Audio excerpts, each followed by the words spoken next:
पाकिस्तानियों कुछ करो, मतलब आपने कभी सुना है कि आर्मी चीफ की सिक्योरिटी के लिए असले की इजाजत नहीं है? फटी पड़ी है भाई साहब की, फटी पड़ी है। फौज में कहते हैं ना, जो पंजाबी पंजाबी जानते हैं, कहते हैं वो फटी पड़ी है दी।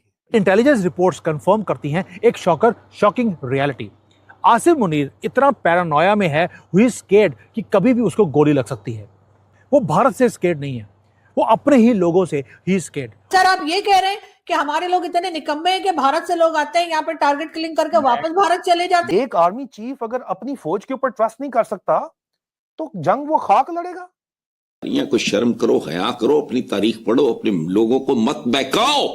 फॉल्स फ्लैग ऑपरेशन करके और एकदम पाकिस्तान पे हमला करेंगे। और नहीं नहीं नहीं नहीं, कसूर पाकिस्तान का, किसी का कोई कसूर नहीं है। पाकिस्तान बुरा नेबर है, ये ऐसा नेबर है जो नहीं होना चाहिए था।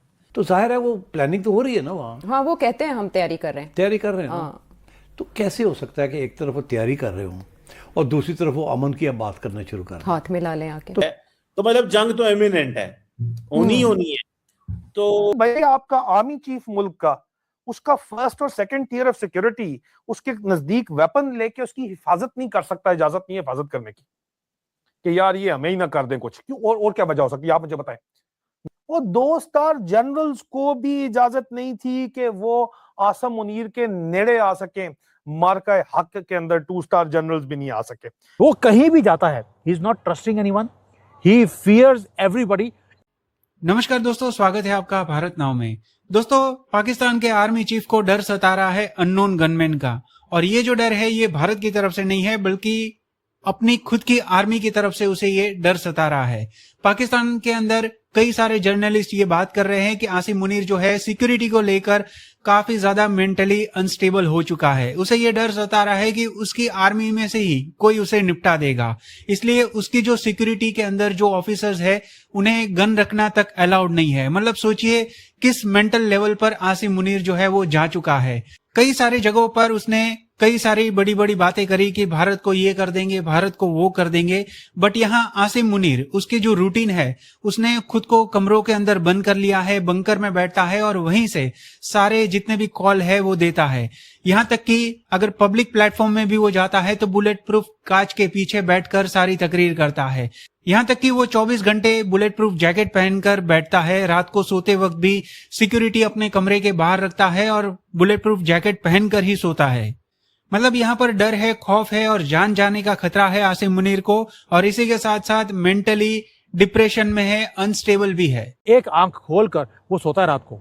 ये है जनरल का हाल। वो है रावलपिंडी का बॉस नहीं, पाकिस्तान का बॉस। और अपने हेडक्वार्टर में जो सेफेस्ट बिल्डिंग जिसको बोलते हैं पाकिस्तान में, वो वहां पर क्या बोल रहा है, he is conducting meetings online, sitting in his office.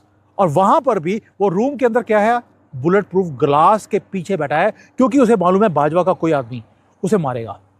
इन्होंने 500 मीटर तक जो फर्स्ट और सेकंड टियर सिक्योरिटी कॉर्डन था, कोई करेक्शन फोर्स थी, कहां असला ही नहीं लेके आएगा कोई। ये भाई मैं आपको हकीकत बता रहा हूं, 400 मीटर 500 मीटर तक 2 लेयर सिक्योरिटी की करीब कोई जर्नैल नहीं आएगा, कोई अफसर नहीं आएगा, कोई असला नहीं लेके आएगा। ये कह रहे हैं कि हमारी एजेंसी के लोग, सर हमारे फोर्सेस के लोग इस काबिल नहीं है कि लोगों को रोक सके। कोई भी वहां से आता है, मारता है और फिर बॉर्डर क्रॉस करके वापस चला जाता है। सर 1 साल के अंदर आप देखें उन्होंने कितने लोगों को, यहाँ पे लोगों की जाने गई है जो ऐसे टारगेट किलिंग में मरे, मस्जिद में कभी कहीं। आपका ख्याल है सर ये सब भारत कर रहा है और हमारे लोग सर इस काबिल नहीं है कि उनको रोक पाए? सर कैसी बातें कर रहे हैं आप लोग? मतलब आपसे मेडल वापस ले लेंगे, आपसे बता रही हूँ। अच्छा चलें, एक बात बताएं मैडम, आप भारत की इस टारगेट किलिंग को सपोर्ट करती हैं? दूसरी बात यह है कि पाकिस्तान ने कई दफ़ा कहा है कि वो इंडियंस थे, इन्वॉल्व थे, और वो मिडल ईस्ट में लोगों को हायर करते हैं वहाँ से और पैसे दे के इस तरह की वारदातें करवा लेते हैं। तो ये तो सीधा सीधा पाकिस्तान कह रहा है भारत करवा रहा है। तो आप कह रही हैं कि ये भारत का ये तरीकाकार ठीक था? सर मैंने तो भारत का नाम ही नहीं लिया। मैं ये पूछ रही हूँ कि आपको कैसे पता कि ये भारत ने ही करवाया है? क्या पता ये हमारे यहाँ से अंदर से ही लोग करवा रहे हो।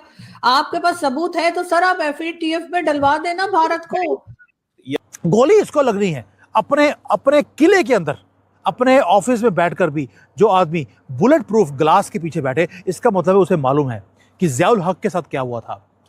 और इनके कंट्री में जब कोई आर्मी चीफ बहुत ज्यादा पावरफुल बन गया या डिक्टेटर बन गया, उसे गोली मार दी गई, या कंट्री के अंदर से या किसी और की तरफ से।